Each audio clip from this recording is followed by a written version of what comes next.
I can think of two Oregon guys off the top of my head that call the show on a regular basis. They don't want to talk about the college football playoff. They don't want to think about it.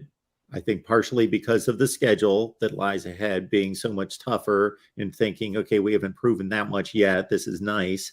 And number two, just thinking, well, the Big Ten's going to get theirs and the SEC is going to at least get one, maybe two. And regardless of how well we play, maybe we just get shut out. Now, obviously, we discussed earlier about the sixth position considering the schedule is a pretty fair shake for Oregon to be right here. But do you consider a Pac-12 championship to be, okay, this is certainly a great achievement, and then anything beyond that's icing on the cake, anything below that would be somewhat of a disappointment?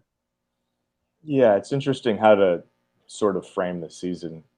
Everybody expected they lose to Georgia. I don't think anyone expected they lose quite like that.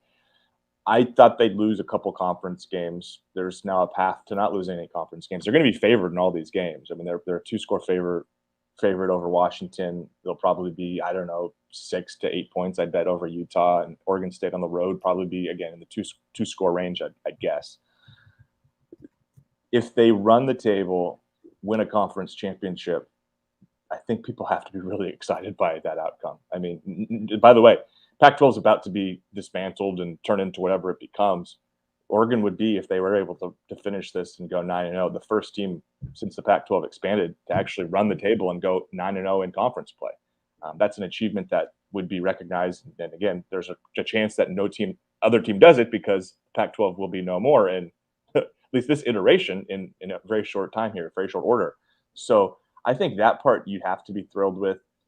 There, of course, will be a contingent of the fan base that will be disappointed if they get left out of the playoff after running the table. I think that's very understandable. I think there's also a portion of it that goes, would it be the worst thing in the world to go to a Rose Bowl and maybe play a Michigan or whichever of those, Big Ten teams, maybe Ohio State, and end the season with a Rose Bowl win over one of those kind of marquee teams? Because I do think there is a sense that if they have to play Georgia again, I think it'd go a little bit different. I don't think there's really much reason to be optimistic. And if you look at the way this is probably going to shake out, most likely, it's probably a number 1 Georgia against a number 4 Oregon.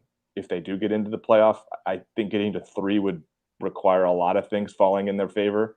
And maybe the committee will be really impressed with this run and they can leap over a team that maybe people don't expect. But beating Georgia is a really tough proposition. And I don't want to say that for Oregon fans or the expectation is that they would get splattered again. But I don't think there's a lot of optimism going into a rematch if that were to present itself. Eric Scoble breaking down the Ducks for us, taking on Washington at Autzen Stadium on Saturday. Catch Eric's work at 247 Sports, Duck Territory. And please subscribe here at the Voice of College Football.